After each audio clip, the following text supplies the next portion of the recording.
The birth of the project really came quite simply from watching the Eric Whitaker video, the virtual choir that he did, the very first one, and then knowing that a part 2 was coming, the virtual choir 2 was coming, and I started to kind of brainstorm about how that might be a possible project for my kids at school, thinking of ways, basically how to incorporate technology into the classroom and what that might look like. Bye!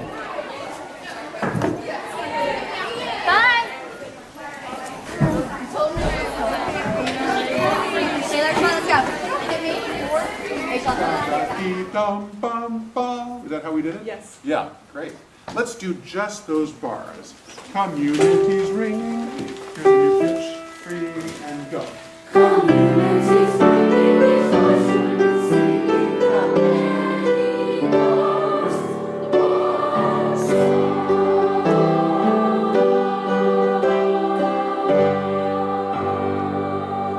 Who made it through?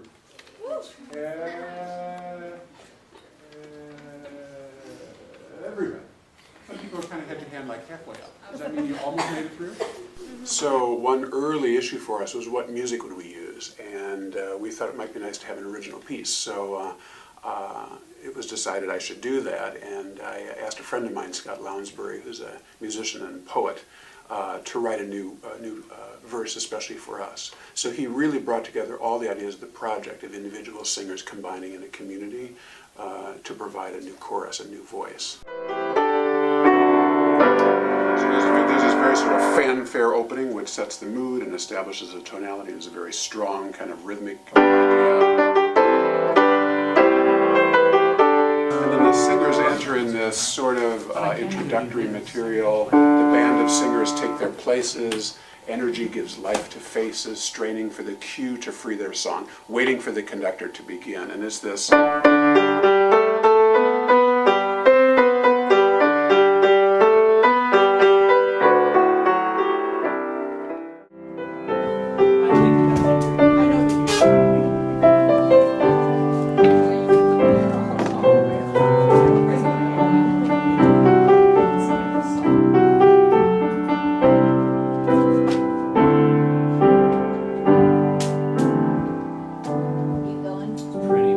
Oh, that was fine. You just went to read. Okay.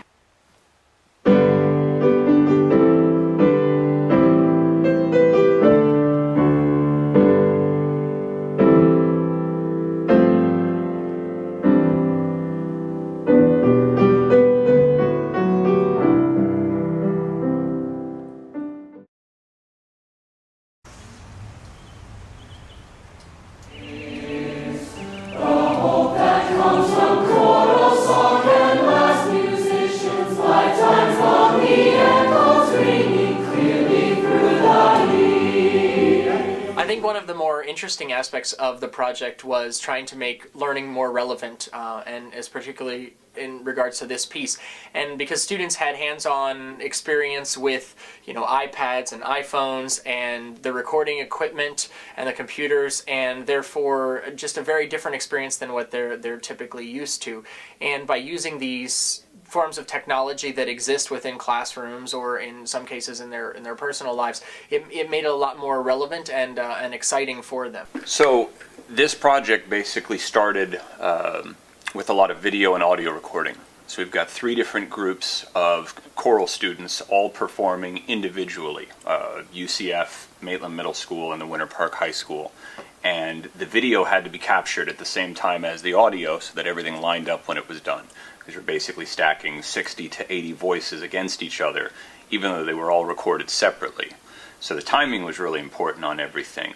And everything had to be locked right to the beginning of the song. She's just going to type you in here, check your levels, and then you'll be good to go. Okay. All right. Since... UCF, All right. and then she'll just tell you her name and her voice part. Okay. All right. Good luck. Practicing with a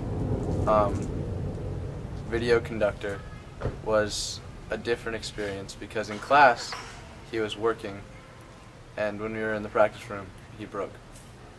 Really? Yeah. Okay. So, good luck.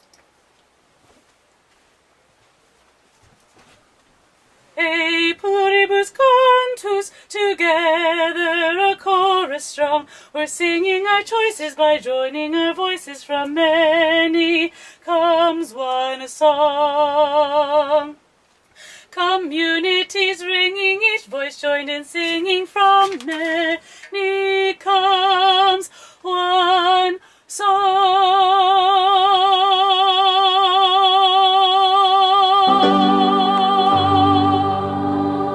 Did you make it through?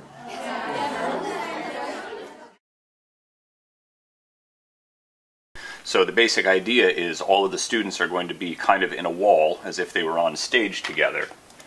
And they would all be singing their own parts, and they would sound like one big harmonious group. And once all the videos are kind of lined up, they would basically take what are called virtual cameras, or camera angles, and move them and shape them around so that you can see the students at different times with David doing his conducting in the foreground.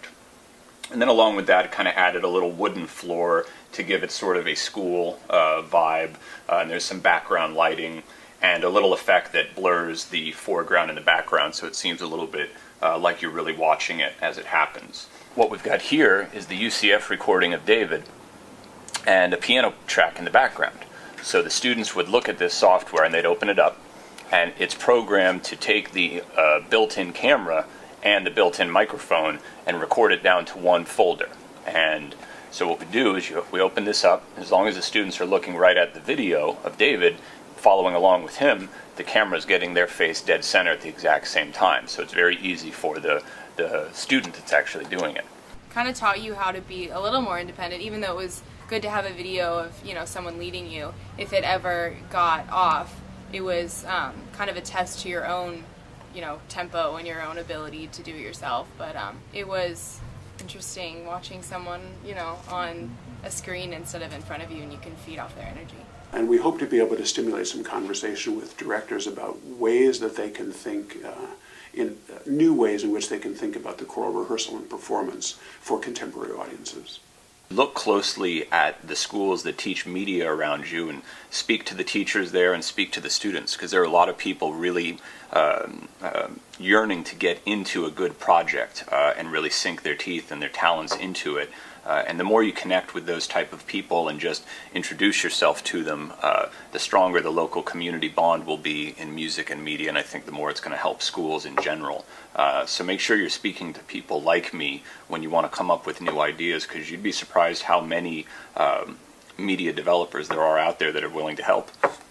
We've learned a lot in the process. We've learned a lot about the process and through the process, but the end result has been, at this stage, while we're still waiting for the video and the audio to all come together, the end result has been really exciting to see the students' responses and the students' excitement and anxious energy to see what that final project will look like.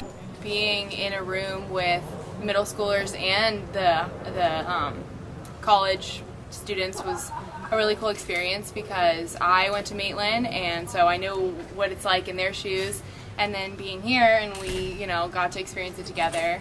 And then you know, planning on going to UCF, I'm trying to, you know, look for music schools, and the UCF was a great program, so just being able to relate to all ages is really cool.